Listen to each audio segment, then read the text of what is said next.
Hello दोस्तों, स्वागत है आप लोगों का।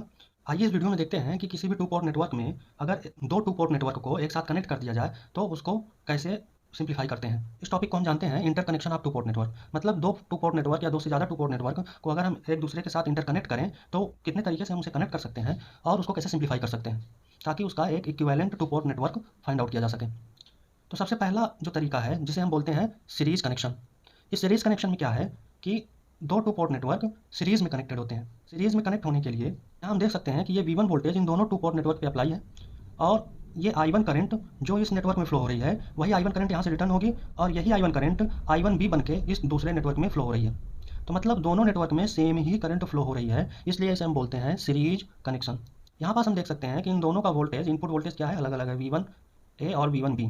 तो अगर हमें एग्जाम में सर्किट दे दिया है तो सबसे पहले ये आइडेंटिफाई करना होता है कि ये किस टाइप का इंटरकनेक्शन है। तो उसको देखने के लिए यही सिंपल तरीका होता है कि सबसे पहले हम देखें कि करंट क्या सेम करंट फ्लो हो रही है इनपुट पे, जो कि नेटवर्क ए में भी वही करंट जा रही है, नेटवर्क बी में भी वही करंट जा रही है। तो यहाँ हम देख सकते हैं कि यही I1 करंट जो यहाँ फ्लो हो रही है वही रिटर्न होकर यहाँ से आएगी वापस और यही हमारे नेटवर्क बी में भी फ्लो हो रही है, इसलिए हम इसे बोल सकते हैं सीरीज कनेक्शन। अब एक दूसरा कनेक्शन होता है जिसे हम बोलते हैं पैरेलल कनेक्शन। अब पैरेलल कनेक्शन को कैसे आइडेंटिफाई करेंगे? पैरेलल कनेक्शन को आइडेंटिफाई करने के लिए हम देखते हैं कि अगर हमारे पास दोनों नेटवर्क में सेम वोल्टेज अप्लाई हो इनपुट पे, उसको कैसे देखेंगे कि हमारा ये V1 वोल्टेज है, अगर हम देखें तो इन दोनों नोड के बीच अप्लाइड है और यही दोनों नोड इस नेटवर्क ए में भी जा रहे हैं। तो यही जो V1 वोल्टेज है ये V1A के इक्वल होगा। सिमिलरली अगर हम नेटवर्क बी को देखें तो यहाँ जो V1 वोल्टेज अप्लाइड है वही हमारा ये V1B होगा, क्योंकि यही नोड यहाँ पास कनेक्टेड है। करंट को देखें तो ये I1 करंट यहाँ पास डिस्ट्रीब्यूट हो रही है, ये I1 करंट I1A और I1B में डिस्ट्रीब्यूट हो रही है। क्योंकि इनपुट पे वोल्टेज दोनों का सेम है और करंट डिस्ट्रीब्यूट हो रही है तो ये कैसा कनेक्शन होगा? Parallel connection. क्योंकि पैरेलल कनेक्शन में क्या होता है, वोल्टेज सेम होता है किंतु करंट डिस्ट्रीब्यूट होती है, तो इसी वजह से हम इसको पैरेलल कनेक्शन बोलते हैं। तो अगर हमें पैरेलल कनेक्शन दिया है तो हम क्या करेंगे, उसको वाई पैरामीटर उस नेटवर्क का फाइंड आउट करेंगे, नेटवर्क ए का वाई पैरामीटर और नेटवर्क बी का वाई पैरामीटर, और दोनों के वाई पैरामीटर को सिंपली हम ऐड कर देंगे। मैट्रिक्स के फॉर्म में हमने वाई पैरामीटर फाइंड आउट कर लिया और उनको जो है सिंपली ऐड कर देंगे तो उसका इक्विवेलेंट वाई पैरामीटर निकल आएगा। इसी तरह अगर सीरीज कनेक्शन दिया था तो सीरीज कनेक्शन में हम नेटवर्क ए और नेटवर्क बी का जेड पैरामीटर फाइंड आउट करेंगे।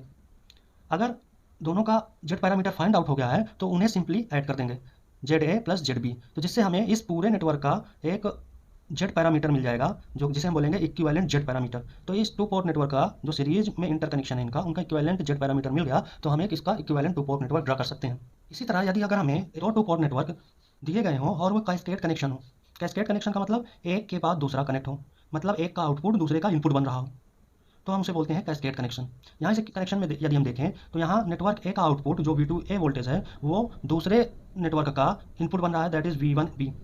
यहाँ हम देख रहे हैं कि जो इसकी आउटपुट करंट है वो इनपुट करंट के इक्वल होगी विद नेगेटिव साइन, क्योंकि इसकी आउटपुट करंट इस नेटवर्क के तरफ फ्लो हो रही है और इसकी इनपुट करंट इस नेटवर्क की तरफ फ्लो हो रही है, तो दोनों में अपोजिट साइन होगा, किंतु वोल्टेज दोनों का सेम होगा। यहाँ देख सकते हैं कि V2A और V1A आउटपुट वोल्टेज नेटवर्क ए का और इनपुट वोल्टेज नेटवर्क बी का सेम है।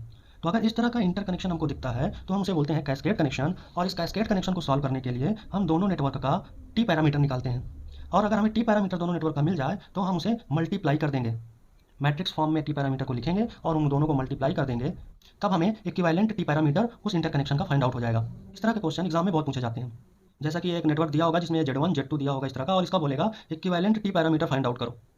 तो equivalent T parameter out find करने के लिए सबसे पहले हम क्या कर सकते हैं, इसको दो भागों में जैसे कि हमें एक सर्किट दिया हुआ था इसको हम दो नेटवर्क में डिवाइड कर लेंगे। इसे हम मानेंगे नेटवर्क ए और इसे हम मानेंगे नेटवर्क बी, और इसके जो पैरामीटर होते हैं हम उसे ये नाम दे देते हैं और इसके पैरामीटर को टी नाम दे देते हैं, और जो इक्विवेलेंट होगा उसे टी नाम दे देंगे।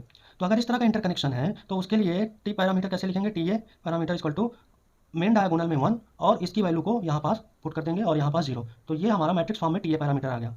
और अगर इस पैरामीटर का लिखेंगे तो इसका TB लिख सकते हैं हम, मेन डायगोनल में 1 0 यहाँ और 1/Z2 यहाँ। तो अगर हमें TA और TB मिल गया तो हम इन दोनों को कैस्केड कनेक्शन होने के कारण, क्योंकि इसका आउटपुट इसका इनपुट बन रहा है दूसरे नेटवर्क का, तो ये कैस्केड कनेक्शन है, तो इसके लिए हम क्या करेंगे, दोनों को मल्टीप्लाई कर लेंगे तो हमें इक्विवेलेंट टी नेटवर्क मिल गया। तो ये बहुत ही इंपॉर्टेंट सर्किट है जो मोस्टली एग्जाम में पूछी जाती है, सो इसे याद रखना है।